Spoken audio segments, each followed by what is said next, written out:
Les profondeurs de l'océan à la fin du XIXe siècle, l'exploration des océans était en pleine effervescence. Les merveilles de la mer profonde restaient un mystère pour la plupart des hommes, et le professeur Édouard Lefebvre, un inventeur audacieux et un scientifique passionné, avait un rêve, explorer les abysses marins à bord d'un sous-marin révolutionnaire qu'il avait conçu, le Nautilus II. Le Nautilus II était une merveille technologique, un sous-marin de forme ovoïde, recouvert de plaques d'acier renforcées et doté de dispositifs innovants. Son design était à la fois élégant et fonctionnel, avec des hublots renforcés permettant de découvrir les merveilles sous-marines, et un moteur à vapeur puissant capable de propulser l'engin à des profondeurs inexplorées. Le professeur Lefebvre était accompagné de son équipe de chercheurs, la biologiste marine Claire Dubois, le mécanicien Jules Martin et le cartographe François Leclerc. Leur mission était de descendre jusqu'aux profondeurs inconnues de l'océan Atlantique et d'y découvrir des trésors cachés, des créatures mystérieuses et des paysages subaquatiques encore inexplorés. Leur aventure débuta dans le port de Brest, où le Nautilus II était prêt à se lancer dans l'inconnu. Après des préparatifs méticuleux, le sous-marin fut mis à l'eau sous un ciel gris, les vagues déchaînées balançant doucement l'immense engin. L'équipage, excité et un peu anxieux, monta à bord. Les moteurs du Nautilus II rugirent alors que le sous-marin s'enfonçait lentement sous la surface. À mesure que le Nautilus II descendait, la lumière du soleil s'estompa progressivement, laissant place à l'obscurité bleutée des grandes profondeurs. Les hublots révélaient un spectacle fascinant, des bancs de poissons phosphorescents, des coraux fluorescents et des algues géantes ondulant dans le courant. L'équipage se laissait emporter par la beauté étrange et envoûtante de ce monde sous-marin.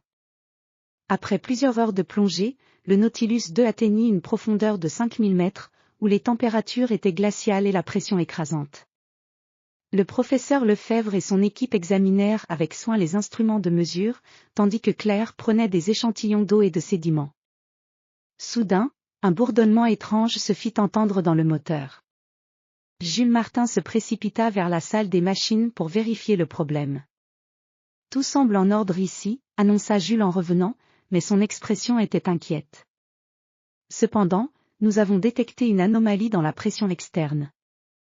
Le professeur Lefebvre, conscient des dangers potentiels, ordonna une vérification complète des systèmes. En scrutant les instruments, François Leclerc découvrit une fissure minuscule sur l'un des hublots, provoquée par la pression intense. « Nous devons réparer cela immédiatement, » dit le professeur, le visage grave. « Sinon, nous risquons une défaillance catastrophique. » Le groupe se mit au travail avec une rapidité et une précision dignes des plus grands experts. Grâce à leur ingéniosité et à leur calme, ils parvinrent à colmater la fissure et à stabiliser la pression. Une fois la situation sous contrôle, le professeur Lefebvre décida de continuer l'exploration. Le Nautilus II poursuivit sa route, découvrant un monde encore plus incroyable. Des montagnes sous-marines majestueuses émergeaient du sol océanique, leur sommet perdu dans les ténèbres.